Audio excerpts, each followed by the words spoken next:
का बात बा बाबू? ई का बोल रे? तो मुँह पर से जबिया हटाव तब नु चिन्हियन। अरे अरे हमर बबुआ, अरे अरे हटा, तनी दूर हटा, हटा। काहे रे बबुआ? सटल तो गइल। कहाँ बबुआ? ऊपर। और ई कहवा? काहे रे? सारा रामायण खत्म हो गला, तू पूछ सीता का बियाह केकरा संग भइल बा? हैं? हम समझनी ना। चला तनी 3 डेग पीछे हटता।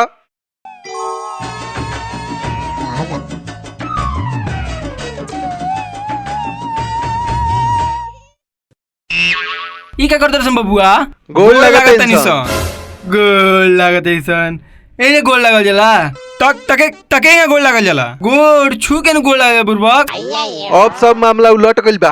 का उलट गइल बा बबुआ? का उलट गइल बा? हमरा कुछ बुझात नहीं खे। चल तो बैठ के बताऊ तो का भइल बा। चल बाबू बताऊ का बात बा। तनी दूरे हटा, हटा दूर, दूरे हटा। ठीक बा चल बोल। घरवा में टीवी उबी नहीं खे, समाचार ना सुने लो? समाचार कहाँ से सुनी बबुआ? कहाँ से सुनी? टीविया में मुंह से ढूके ताथई कइले पड़ता, कहाँ से सुनी समाचार? रेडियो जब चैनल धराव दे तो खाली गोगी आते बा, कोई सुनाते नहीं खे। ठीक है बा, राम लगौले जोड़ी एगो अनर एगो कोढ़ी। ठीक बा। देखो सन बबुआ, हमरा कुछ बुझात नहीं खे, तनी डिटेल में बताओ सन। तारा कुछ बुझात नहीं खे? सारा दुनिया में कोरोना के हल्ला बा। कोरोना? हाँ कोरोना। ई कौन जंत के नाम हरे बबुओ? ई बहुत भयंकर बीमारी बा। ई पूरा दुनिया में तेजी से फैल रहल बा। ऐसे का होला? ऐसे का होला? ई जहाज जकरा के फैलल उ गइल पहले जा घाट।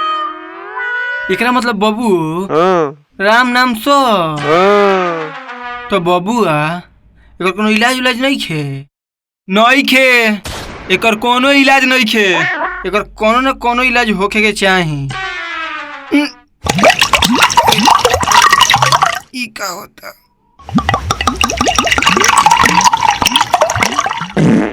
अरे बाप रे।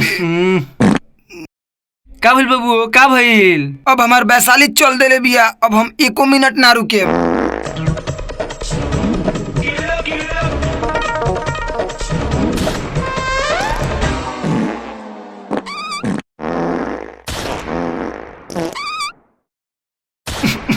रे बबुओ, लागत एकरा कोरोना हो गइल बा। आई फैलाइए के मान। अरे बाप रे बाप, एकदम नरक कर दिले बा। बबुओ ती तो कहत रहे खांसला छींकला से कोरोना फैलता, पौधला से नहीं फैलत रे बबुओ। कौन ठीक बा? कुछ हो सकेला।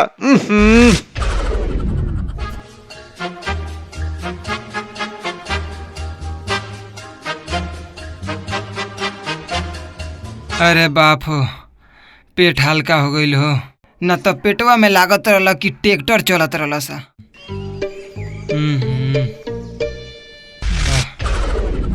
इतना तेजी में कहाँ भइलिए रे बबुआ? अरे अब जाके पेटवा हल्का भइल बा, न तो पेटवा में डुगु डाय करत रहला सा।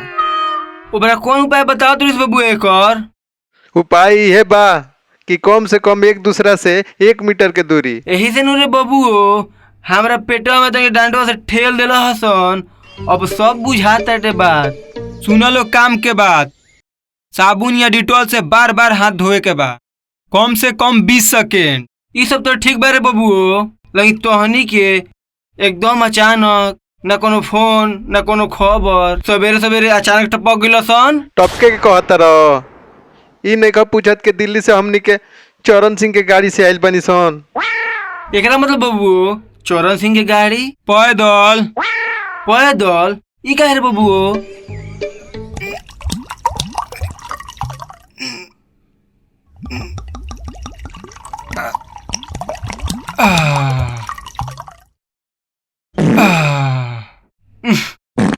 रे बबुआ ये आज कोरोना फैलाइए के रही। हमरो ये बुझाता ई का जने का खा ले बा।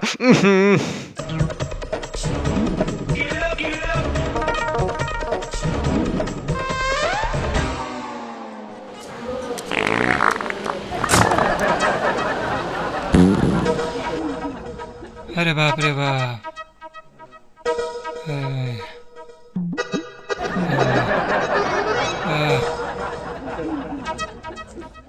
अब जाके तनी आराम भइल, ना त पेटवा में कोनो लागत रहल कबड्डी खेलत रहल।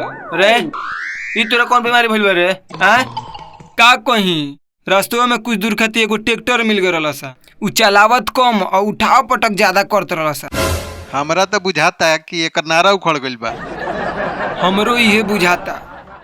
रे बाबू तनी एकर नारा नाप तो देखल जा। बैठा दे एकर नारा, डोरी लियाओ एकर नारा नापिए दिहल जा। जो जल्दी लियाओ। डोरी अच्छा लियाओ तनी। ऐसे हो जाई नु? हाँ हो जाई। कपड़ा उठाओ तो। हाँ हाँ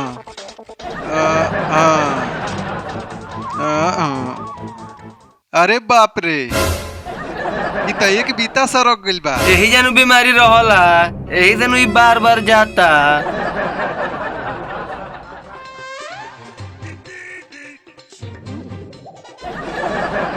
अरे बापो बाप, छोड़ लो हमरा के। अरे बापो बाप, अरे टंगोरिया उखाड़ दे बोलो का। अब ना एकरा के नाप उठा। देखी तारे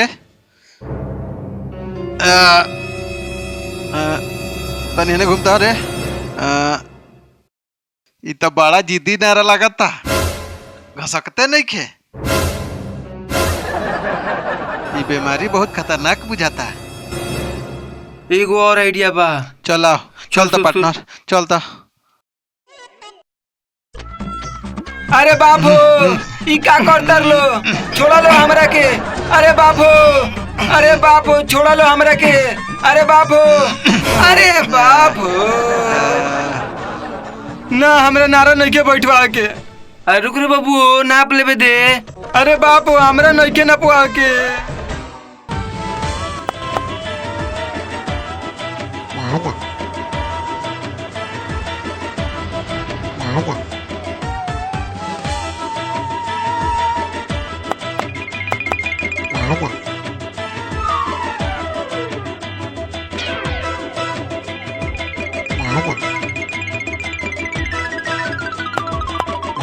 अरे जा।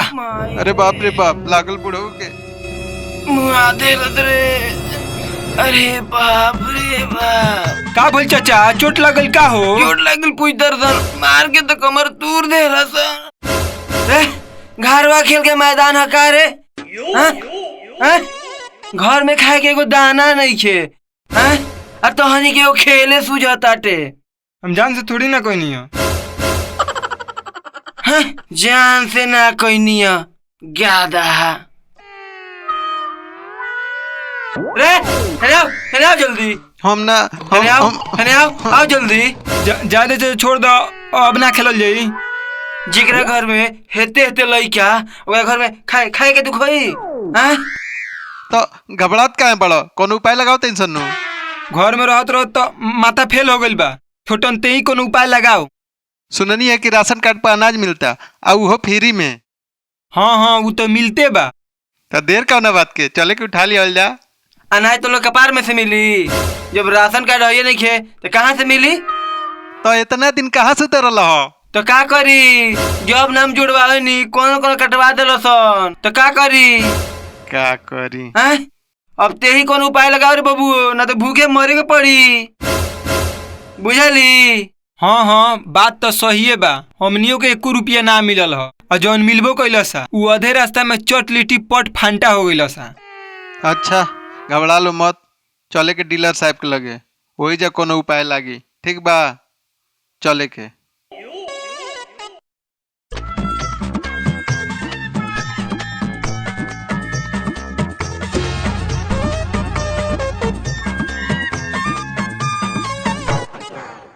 रे तोरा लागत कि वो राशन उसन दी कि ना दी? कोनो ठीक नहीं खे कि राशन उसन दी कि ना, राशन पानी नहीं खे।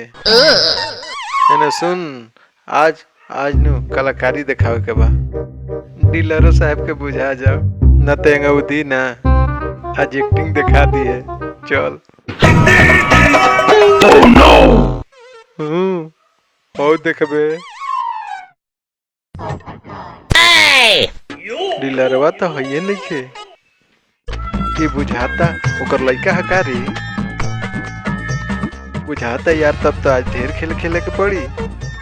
आज चल आज इन करो के देख ले जाए।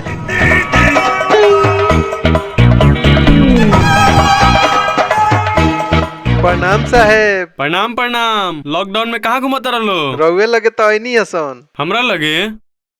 अच्छा अच्छा साहेब हम अपन रसनो ले जाई। हाँ ले जा।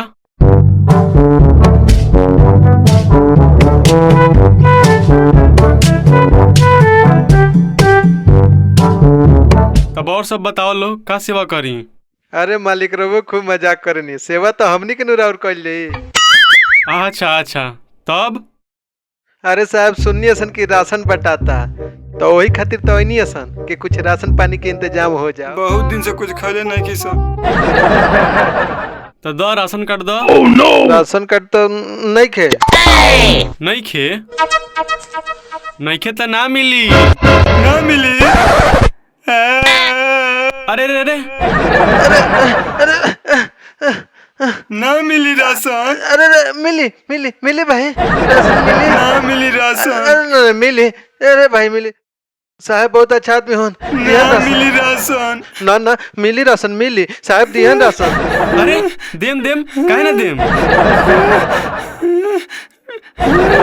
अरे अरे अरे बाप रे बाबू सही रहो रे हम नहीं के खोले। लेकिन इनकरा का हो गइल? अरे का कही है साहब जहिया से ये लॉकडाउन लागल बा अन्न के एको दाना मुंह में नहीं खे गइल। आई बड़ा उम्मीद लगा के हमनी के आई रहनी सन कि कुछ राशन पानी मिल जाई। लेकिन आजो लागल है एकरा कि राशन ना मिली। यही से ही अपन देह छोड़ देला सा। मिली राशन बाबू मिली राशन। अच्छा अच्छा तो ई बात बा। तो 1 किलो चावल आ 1 किलो गेहूं ले लो। 1 किलो? अरे अरे अरे अरे अरे बाबू रे का हो बाबू। गइल? अरे का बोल हो? अरे अरे अरे हमार भाई रे अरे भाई रे भाई भाई रे अरे भाई रे अरे भाई रे भाई। अरे भाई कैसन एक्टिंग करते नी?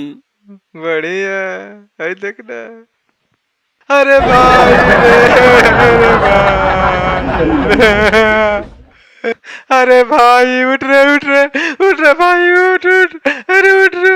अरे साहब हमरा भाई के बुआ रे। अरे भाई हटा हटा हटा हम कुछ नहीं कइले। हमरा भाई के बुआ देली। अरे साहब हमरा भाई के बुआ देली। अगर रउआ राशन दे देले रहती तो हमार भाई ना मरे। जितना रनिया।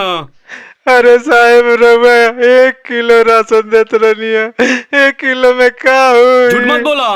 5 किलो देत रनिया 5 किलो। अरे ना साहब रउआ 1 किलो राशन देत रहनिया 1 किलो। अरे हमार भाई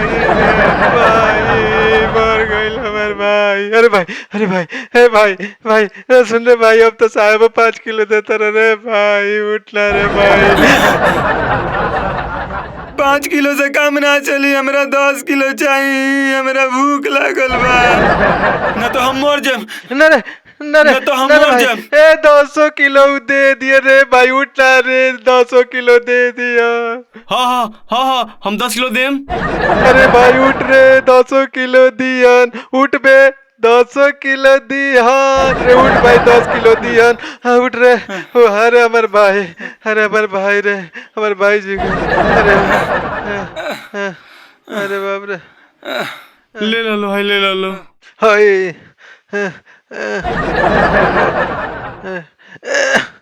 अरे साहब तो ढेर बा। ना ठीक बा ले जालो। कुली ले जैसन। हाँ कुली ले जालो। रुकी सैनवा को दी। ना ले जालो। ठीक बा तब। हाँ ठीक बा। अरे बाप रे जालो। चल रे भाई चल रे भाई। हाँ ले जा ठीक से ले जाएंगे। अरे बाप रे जालो आफत। मुआ दे लहसन।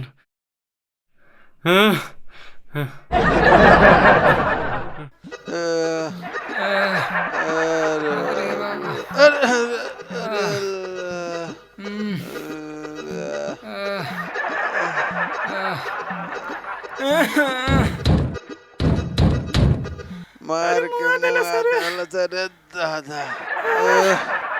अरे अरे खोला हो।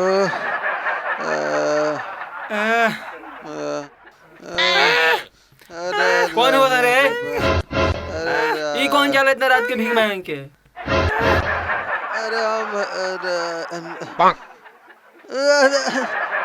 अरे हम छोटा। अरे हम राम लाखे ना। का बुझा?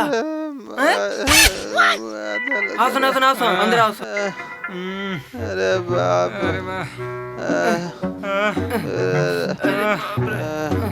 अरे मुआ दिया सरकार। अरे बाप अरे बैठ।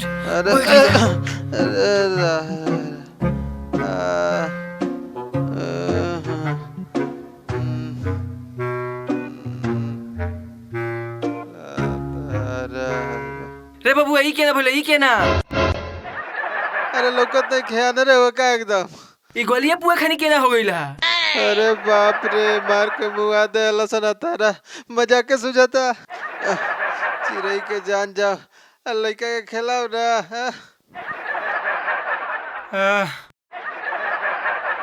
अरे बाप हो बाप मार के मुआ देला हसन।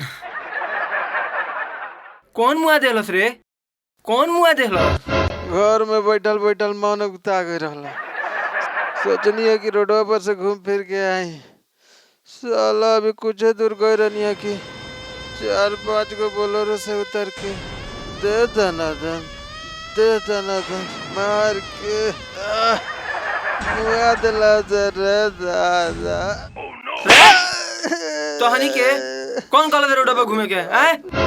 सब केहू जानता कि रोड पे घूमल माना बा। ई बबुआ गइल रहलो रोड पे मटर गश्ती करे। अब तू खाली मर पे करबा कि दवाई वही लिए बजा के। काल तक तो तारा कुछ पते न रहे। आज कहाँ से पता चल गईला? जब रतिया में ते सूत गई रहोगी।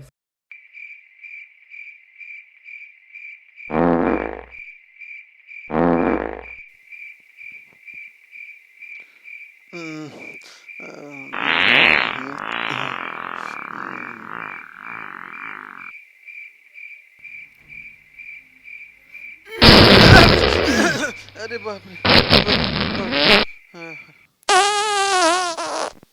ये कोरोना फैला के मानी कहाँ सूती।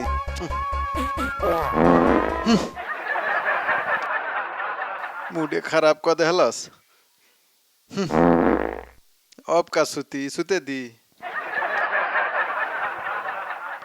न्यूज देखी का होता ये तो सुते देवे ना करी।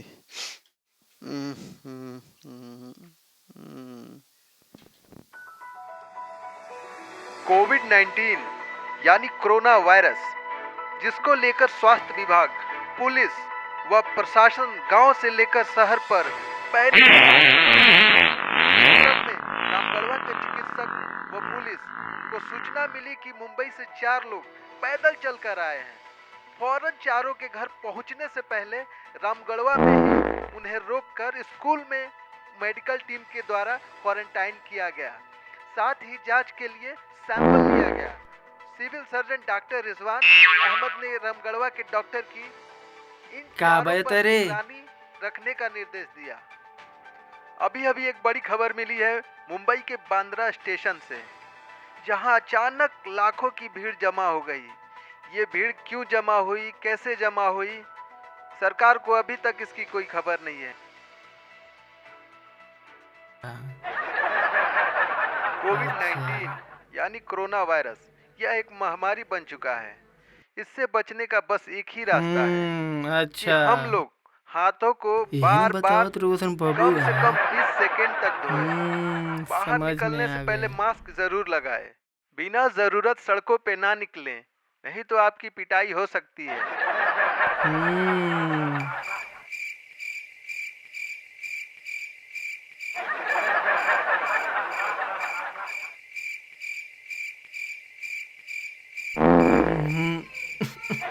सब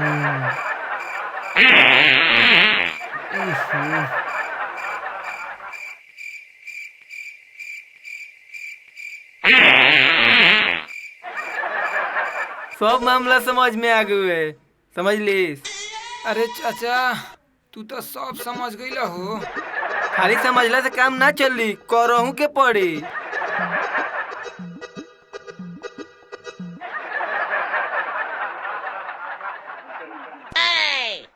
ना ना, खाली ओढ़ावला से काम ना चली। तनी साइड हटो सन तो।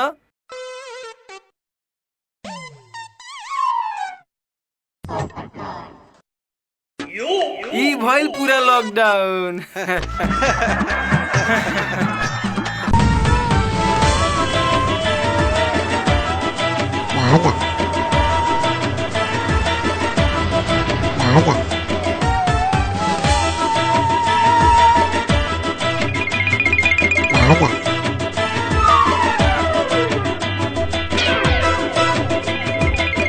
Nada.